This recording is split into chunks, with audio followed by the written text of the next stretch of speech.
sentimentale, professionnelle, famille et intérieure. Ma vie était complètement détruite, complètement à terre. Quand je suis arrivé au centre d'accueil universitaire, j'étais une personne en fait qui était très colérique. J'étais une personne nerveuse qui bagarrait tout le temps. J'étais une personne qui respectait pas ma famille.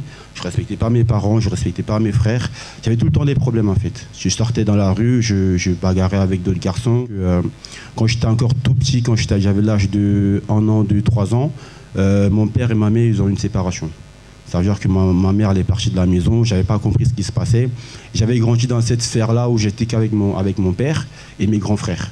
Et au fil du temps, mes grands frères ont commencé à être des délinquants. Et j'ai commencé également à prendre cette route-là.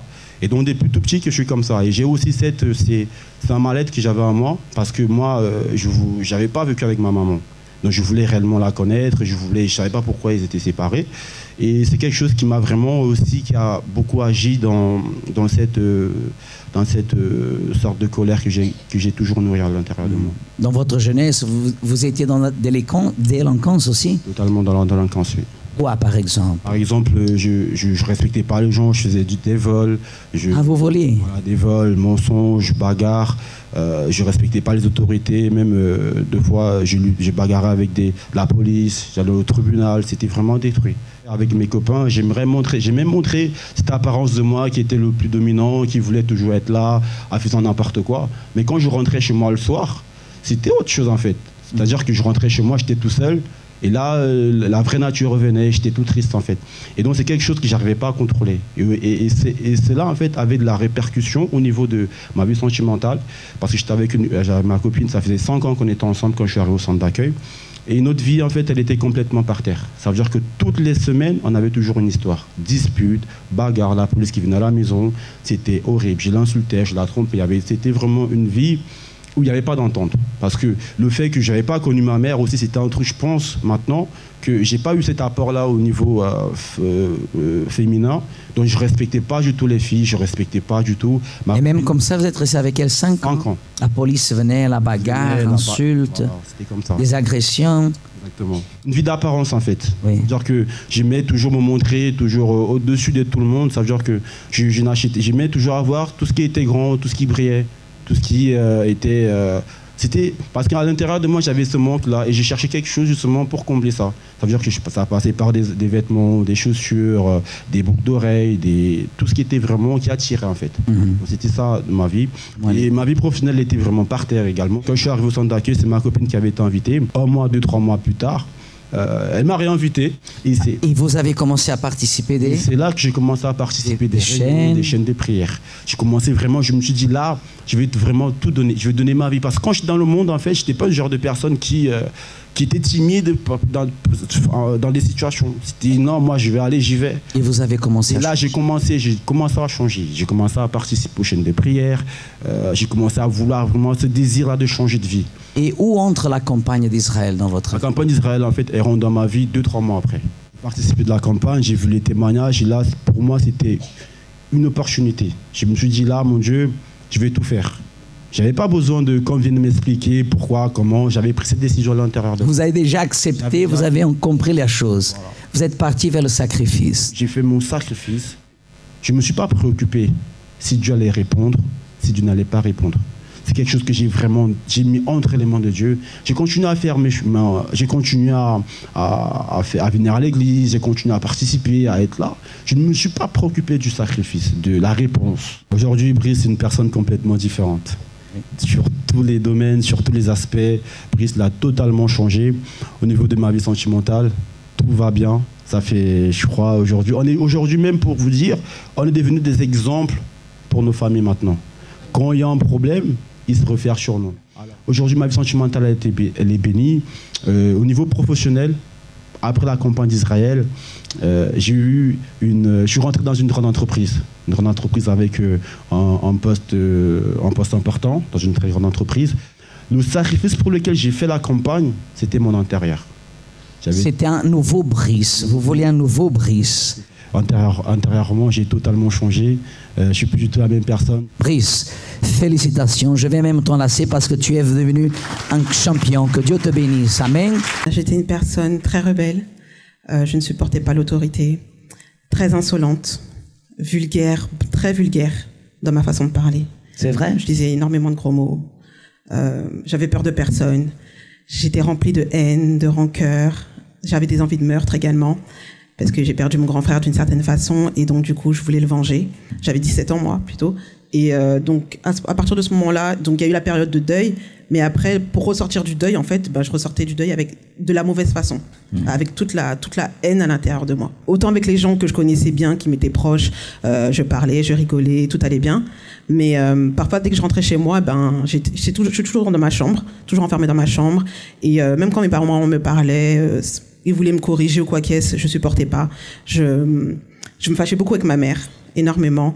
Mon père, c'était plus tempéré, mais avec ma mère, c'était des échanges de voix, de mots. J'avais vraiment pas peur. Même au travail, avec mon patron, je pouvais, en pleine réunion, entretien, je pouvais me lever, partir, claquer la porte. Sans aucun problème, sans aucun remords. Et je revenais travailler le lendemain matin, sans aucun problème également. Mais qu'est-ce que vous a amené à agir comme ça? La colère, l'amertume, la rancune. J'étais en colère, en fait. Vous étiez malheureuse? Malheureuse aussi intérieurement. Parce qu'on peut sourire, on peut rigoler, on peut s'amuser quand on est à l'extérieur, montrer une apparence en fait, et à l'intérieur ne pas du tout aller bien. Quand je voulais sortir en soirée, ce genre de choses, j'avais une tenue assez provocante. Je laissais pas forcément tout le monde m'approcher, mais dans mon apparence, les personnes pouvaient penser qu'elles pouvaient m'approcher facilement, aisément. Même si dans mon tempérament, derrière, j'avais un tempérament de feu. Je suis née dans un berceau chrétien, mais aller à l'église tous les dimanches, ça suffit pas. J'aimais louer, j'aimais chanter, tout ça, ok, oui. Mais en dehors de tout ça, tout le reste de la semaine, je faisais des choses qui étaient erronées. Donc ça n'a pas servi à grand-chose. Ça m'a maintenue dans certaines attitudes, mais pas réellement en fait, parce que je faisais ce qui n'était pas bien aux yeux de Dieu, et même envers mes parents. Mes parents ont commencé à venir au centre d'accueil. Papa, maman? Papa, maman. J'étais un peu hésitante, j'entendais la parole, ok, je voyais que c'était vraiment différent, mais j'acceptais pas tout de suite. Je me disais, mais il dit quoi le pasteur? Parce que en même temps, je venais au centre d'accueil, et j'allais aussi dans mon autre église. Donc du coup, j'étais divisée. Je gardais l'autre église par les sentiments parce que j'aimais beaucoup. J'ai grandi là-bas, donc j'aimais beaucoup les gens qui étaient là-bas. Et je me disais non, je peux pas partir, tout ça. Et puis après, j'ai vraiment pris la décision de me dire non, il faut que j'avance spirituellement, il faut que je me libère de tout ce que j'ai à l'intérieur de moi. Et je croyais être baptisée du Saint-Esprit, mais c'était un esprit trompeur, bien entendu. Parce que j'avais un copain, donc je pratiquais les choses qu'il fallait pas pratiquer. Et en même temps, je disais j'avais le Saint-Esprit, donc j'arrivais le dimanche, je demandais pardon. Mais après, dans la semaine, je recommençais. Après, je redemandais encore pardon. Et il y a eu une prière de délivrance. J'ai manifesté. Et je sentais l'ouvrière être en train de prier pour moi. À la fin, elle m'a dit, faut qu'on se parle. Et elle m'a pris un entretien pour m'expliquer justement si je pensais que j'allais bien. Je lui ai dit, oui, je vais très bien. Et après, elle m'a donné son témoignage, justement, qu'elle aussi, auparavant, elle avait un esprit trompeur. Elle m'a expliqué ce que ça voulait dire, parce qu'au départ, je ne savais pas. Et parce que où j'allais avant, donc il y avait la manifestation du Saint-Esprit entre guillemets, où les gens pouvaient tomber, se relever ou crier extrêmement fort, donc ou sauter sur place, ce genre de choses. Et donc du coup, à partir de là, elle m'a conseillé véritablement de faire mes chaînes de délivrance, de ne pas abandonner. Et donc j'ai commencé à faire les chaînes le vendredi, et je venais également le dimanche parce que je voulais à tout prix me débarrasser de ce mal qu'il y avait à l'intérieur, toute la haine, toute la rancœur, la noirceur en fait qu'il y avait dans mon cœur. Et j'ai vraiment pas voulu abandonner. Il y a eu les ouvriers, les ouvrières, le pasteur également qui m'exhortait, qui me disait de pas laisser tomber. Et une fois que j'ai eu cette délivrance, j'ai senti que je ne pouvais pas laisser plus de place au mal. Grâce à ça, j'ai obtenu ma délivrance avec les chaînes de la prière. Et est venue la campagne d'Israël. Donc là, à ce moment-là, j'ai fait le vœu, j'ai dit, mon Dieu, le mal est parti, je suis débarrassée de tout ça, mais je peux pas vivre vide sans toi, sans te connaître, sans ton esprit. Et j'ai fait cette campagne d'Israël-là dans ce but, de me vider de tout, de moi-même, de ce que j'étais, de ce que je pensais être, parce que je pensais être quelqu'un, mais je ne suis personne. Et là, vraiment, j'ai recherché la présence de Dieu. Qui est aujourd'hui Claudia? Donc, je souris, mais je souris pas juste pour sourire. Je souris parce que j'ai vraiment la paix de Dieu à l'intérieur de moi. J'ai plus envie de tuer, j'ai plus de haine, j'ai plus de rancœur. J'ai cette paix à l'intérieur de moi. Avec ma mère, ça va beaucoup mieux. Je peux parler avec ma mère, je peux rigoler avec ma mère, je peux me confier à ma mère, chose que je faisais pas. Les gros mots, la vulgarité, le côté, je peux me bagarrer, partir au quart de tour. Grâce à Dieu, tout ça c'est parti. Comment vous vous sentez aujourd'hui? Libérée. Amen. Félicitations. Que Dieu vous bénisse. Merci beaucoup. Chers amis, soyez les bienvenus dans votre émission et j'ai la certitude qu'aujourd'hui encore, une grande bénédiction va se manifester dans votre vie pour vous qui acceptez les directions que nous allons vous transmettre, pour vous tout simplement qui croyez en la félicité. Vous savez qu'aujourd'hui, beaucoup de personnes pensent que la souffrance est leur destin. Beaucoup de personnes disent que la vie est ainsi faite, elle est faite de souffrance. Il n'y a pas d'autre moyen. Si les problèmes viennent, on doit tout simplement les accepter et faire avec. Je peux vous dire une chose.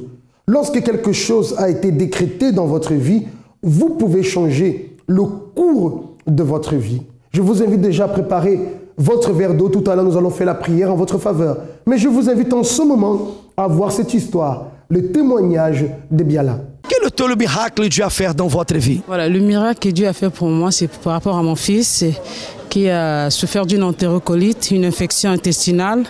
On l'a opéré, on a fait sortir des intestins. Donc il est resté 5 mois sans manger, sans faire des selles. Et après, j'ai prié, mais après, quand on a parlé du sacrifice d'Israël, je me suis dit, Seigneur, j'ai saisi cette opportunité. Et j'ai pris l'enveloppe. Dès que j'ai pris l'enveloppe, tout a commencé à changer. Parce qu'avant, on me disait que non, l'enfant devait rester comme ça, il devait grandir avec cette poche. Il fallait que j'apprenne à nettoyer, c'est pas à changer, tout ça. Parce qu'on m'a dit que non, les gens, il y a d'autres personnes qui marchent comme ça avec des poches. J'ai dit, moi, je ne suis pas accepté que mon enfant puisse marcher avec des poches ou grandir avec. J'ai dit, Seigneur, je refuse. Et quand on a parlé de ça, je me suis dit, Seigneur, je te dis merci. Et j'ai pris cette poche, cette enveloppe. Et quand je suis arrivée à l'hôpital, on m'a appelé, on me dit que madame, il y a eu des changements parce que l'enfant, on est en train de voir comment on va faire pour l'opérer. J'ai dit, ah bon, parce que là, avant, il n'y avait rien, on me disait rien pour voir si ça va l'opérer. Puis on me disait, on devait même échanger l'hôpital pour m'emmener dans une centre, je ne sais pas. Hospitalisé. Voilà. Ça veut dire que vous avez trouvé sur l'hôtel la solution du problème pour pouvoir guérir l'enfant qui était malade. Oui. Donc après, quand j'ai pris l'enveloppe, j'ai commencé à déterminer. Et j'ai pris mon enveloppe. Je suis venue déposer. Du jour que j'ai déposé, on m'a appelé, on m'a dit que non, madame, on vous donne la date, ça sera le juin pour faire l'opération. J'ai demandé à la dame, j'ai dit, le jour, elle me dit oui. Après, ils ont opéré l'enfant. Même quand on est parti opérer l'enfant, puisqu'on avait déjà opéré, et quand ils sont allés pour refaire encore, même le médecin, le chirurgien, lui, il était étonné.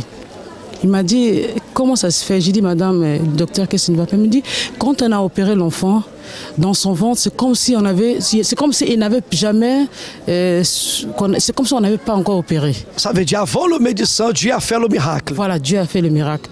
Donc, s'il n'y avait plus de plaie, donc c'est comme s'il n'y avait rien du tout. À travers du sacrifice. Voilà. Donc, le chirurgien était étonné. Il m'a dit, madame, comment ça se fait? J'ai dit, madame, j'ai dit que Dieu soit loué. La puissance de Dieu. Voilà, j'ai dit que Dieu soit loué. J'ai dit, toute la gloire, je lui rends. Parce que c'est lui. Et après, on a opéré. J'ai passé. Donc, il fallait qu'il fasse au moins peut-être une semaine pour faire des selles. On a opéré aujourd'hui. Donc, le lendemain, il a commencé à faire des selles. Et ils étaient vraiment étonnés. Ils ont dit, mais comment ça se fait qu'on l'a opéré aujourd'hui et demain, alors qu'il a fait 5 mois sans faire des matières qu'il ne sais pas comment on fait nous normalement, parce que ça sortait toujours dans la poche. Donc, et ils étaient tellement étonnés, ils m'ont dit que madame, vous n'allez pas rester ici, il faut que vous sortiez. Et là, l'enfant est là, il est en bonne santé, là maintenant, il a bientôt 2 ans. Amém. Voyons que, à travers de la foi, tout est possible. Cette mère, en voyant son fils qui a été malade, elle avait trouvé la direction, la révélation que Dieu l'a donnée. Et en déposant, en faisant le sacrifice, l'enfant, il a retrouvé la bonne santé. Et le même Dieu qui a fait ce miracle, il fera aussi pour vous. Aucun chrétien ne peut se considérer complet si ses expériences avec Dieu se résument à peine aux bénédictions matérielles et à une relation superficielle avec lui. Pour cette raison, à partir du 9 février, commencera le jeûne de Daniel.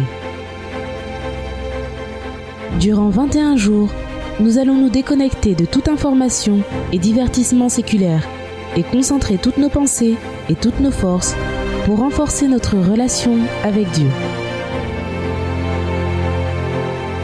Ce sera votre opportunité d'être baptisé du Saint-Esprit, être rénové et avoir des expériences nouvelles et plus grandes avec lui.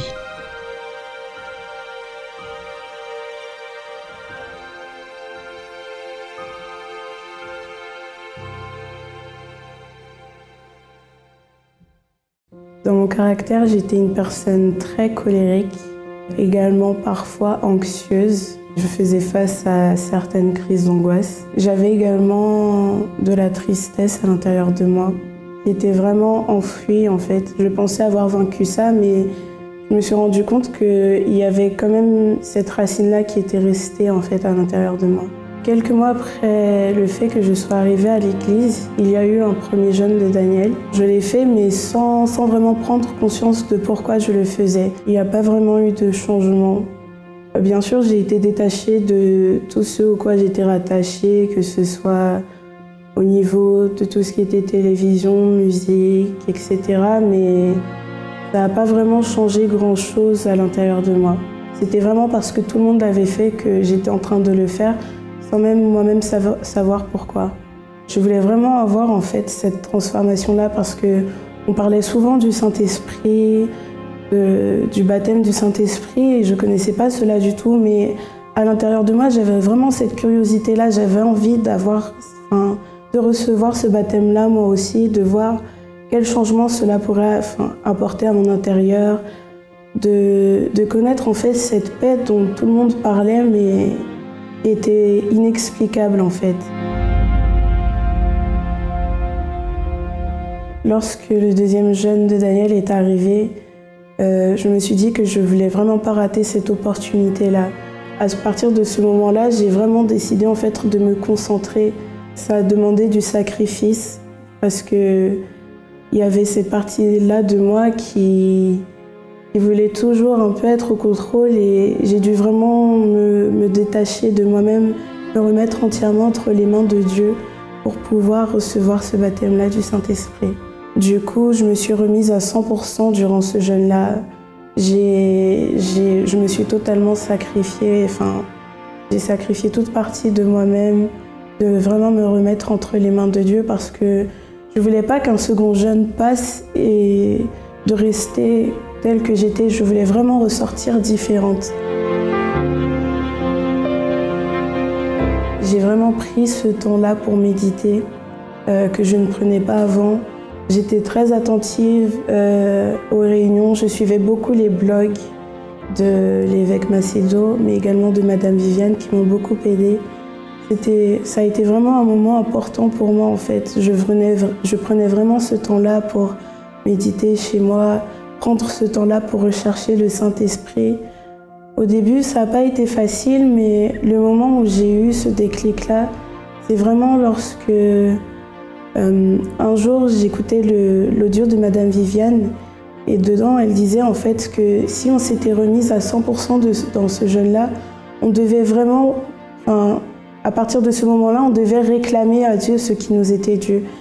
Et lorsque j'ai pu prendre conscience de cela et que j'ai réclamé automatiquement, en fait, dans les minutes d'après, j'ai pu être baptisée du Saint-Esprit. Et ça a été vraiment un moment spécial, en fait, parce que au moment où je faisais cette prière-là, j'ai pu voir, en fait, qu'il y avait un changement à l'intérieur de moi. Je ne comprenais pas vraiment pourquoi, mais d'un coup, en fait, j'ai senti ce bien-être-là. Je me sentais totalement bien. C'était une paix inexplicable, en fait. Ce que les 21 jours m'ont apporté, c'est d'avoir une communion plus forte avec Dieu. Mais également, j'ai pu voir en fait que j'avais plus aucune tristesse à l'intérieur de moi. J'avais vraiment cette paix-là, cette joie-là.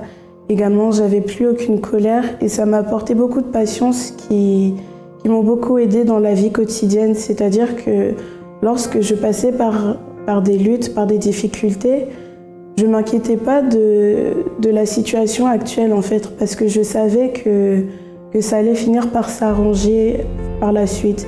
Dans ma communion avec Dieu, j'avais plus de plaisir en fait à pouvoir le chercher, parce qu'avant c'était fait de manière anxieuse, parce que comme tout le monde parlait du Saint-Esprit, moi aussi, je voulais le recevoir.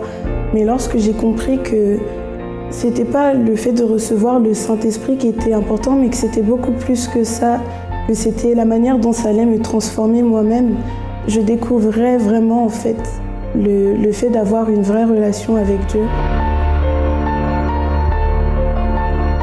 Donc je conseillerais vraiment aux personnes de de ne pas faire face à cette anxiété-là, même si les personnes viennent pour vous demander si vous l'avez reçu ou vous rappellent l'importance que ça a, de vraiment essayer de se redécouvrir parce que peut-être ils ont pu participer à plusieurs jeûnes et n'en voir aucun fruit, mais de vraiment en fait faire que ce jeûne soit différent, de confier totalement dès le début entre les mains de Dieu, de vraiment chercher à être une nouvelle personne, d'avoir cette transformation-là en fait, et pas de recevoir le Saint-Esprit juste pour recevoir le Saint-Esprit, mais de vraiment chercher à comprendre comment cela va transformer notre propre vie intérieure.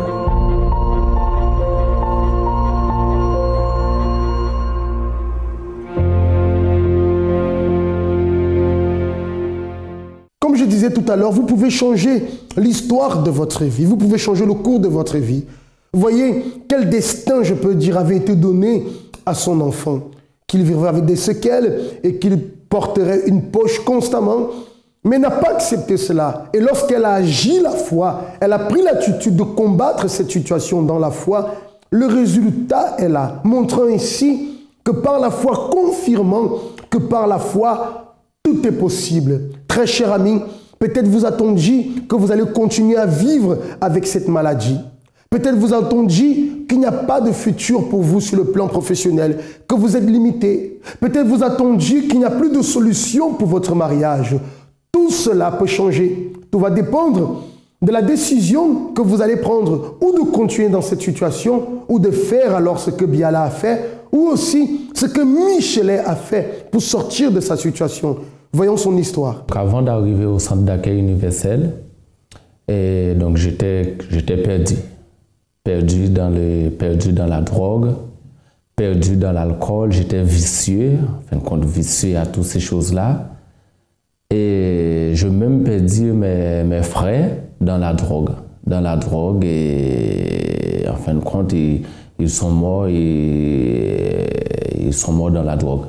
Donc à l'intérieur de moi, ça a mis vraiment une révolte, ça a mis une haine dans ma vie. Donc, arrivé un moment, je voulais partir aux États-Unis pour aller venger mes frères. Donc, avec ma femme, c'était tout le temps des bagarres, c'était tout le temps des problèmes. J'ai failli les tuer plusieurs fois. J'étais vraiment possédé par des démons. Des fois même, je fais des choses que je me rends compte même pas. C'est-à-dire, même des fois, on dort et je l'étrangle.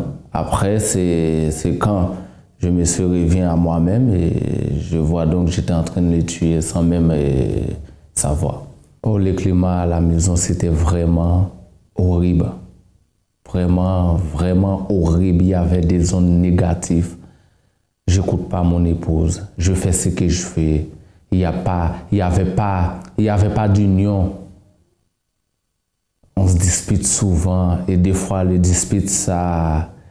En fin de compte, les disputes, et après ça vient en bagarre. En fin de compte, le moment le plus dur pour moi, c'est quand je perdis mes frères. Oui, c'est à ce moment-là, je pense que c'est quand j'ai appris la nouvelle que je perdis mes frères. C'est là que j'étais vraiment déboussolé. Donc nous sommes arrivés au centre d'accueil grâce à une personne qui nous a invités. Donc il nous a invités à venir, donc on est venu. Donc c'est comme ça qu'on est arrivé au centre d'accueil universel. Ce mariage était voué à l'échec total. Drogue, violence, disputes sans cesse. Et c'est le cas aujourd'hui de beaucoup de mariages qui sont dans cette situation, des personnes qui souffrent intérieurement et dans leur souffrance ne savent pas donner le bonheur à l'autre. Dans leur souffrance, se sentent tellement mal qu'ils finissent par manifester ce mal-être par de la violence et toutes sortes d'attitudes qui sont contraires à ce qui est bien pour la vie d'une personne. J'aimerais donc vous inviter, cher ami, vous qui avez besoin de vous libérer d'un fardeau, vous qui avez besoin de vous libérer d'une tristesse, d'une angoisse quelconque. Alors, vendredi, nous sommes là au centre d'accueil, dans tous les centres d'accueil, pour vous aider dans cette réunion spéciale de la délivrance où vous serez notre invité. Soyez sûr que plus jamais les choses ne seront pareilles. Donc, on a fait le propos de la délivrance, le jeûne de Daniel et aussi la campagne d'Israël. Donc l'objectif de ces propos, c'est pour les changements de l'intérieur, le changement du caractère, aussi être délivré. Parce qu'on a fait ces propos aussi pour avoir un objectif. Avant, nous, on n'avait pas d'objectif, on n'avait pas de but. Et ces propos nous ont ramené à avoir on a fait ces propos pour avoir des objectifs. Pour moi, j'attendais de Dieu qui puisse changer ma situation. Changer ma façon de vivre, changer tout ce qui est rebelle en moi, afin que les gens qui puissent voir la différence.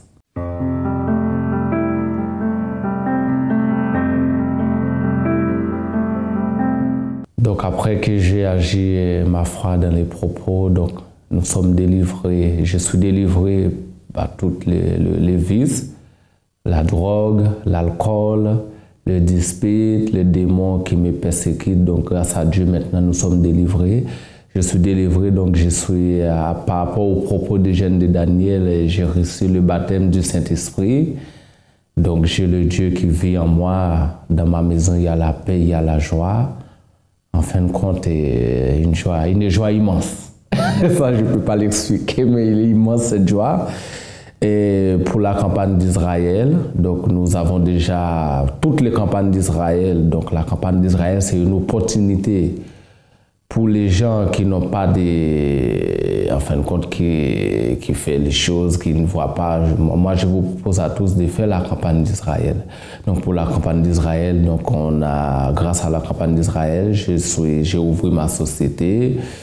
Je suis chef d'entreprise et ma femme, elle travaille. Donc, grâce à Centre d'accueil, nous sommes comblés. Le vide qui était à l'intérieur de moi, c'est rempli par l'Esprit de Dieu, donc ça ne me fait plus rien. Donc le centre d'accueil représente ma mère.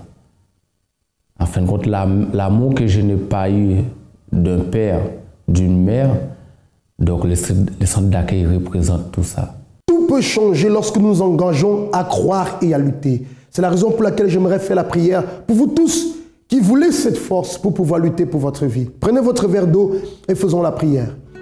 Seigneur mon Dieu et mon Père, je bénis toutes les personnes qui sont avec nous aujourd'hui et qui ont préparé aussi leur verre d'eau, que je te demande par la foi de consacrer, de bénir. Et lorsque cette personne boira aussi dans la foi, que dans son intérieur tu puisses agir pour lui apporter cette force, la force qu'elle a perdue depuis longtemps et qu'elle a besoin de retrouver. Au nom de Jésus, Amen. Buvez avec foi de cette eau maintenant. Et recevez la force. Croyez de tout votre cœur que les choses commencent à changer à partir de ce moment. Et comme j'ai dit, nous sommes là dans le centre d'accueil vendredi pour pouvoir vous aider à vaincre ce mal-être intérieur. J'ai la certitude que Dieu réserve des grandes choses pour vous. Vous pouvez entrer en contact avec nous à tout moment. Très chers amis, que Dieu vous bénisse et je vous dis à très bientôt.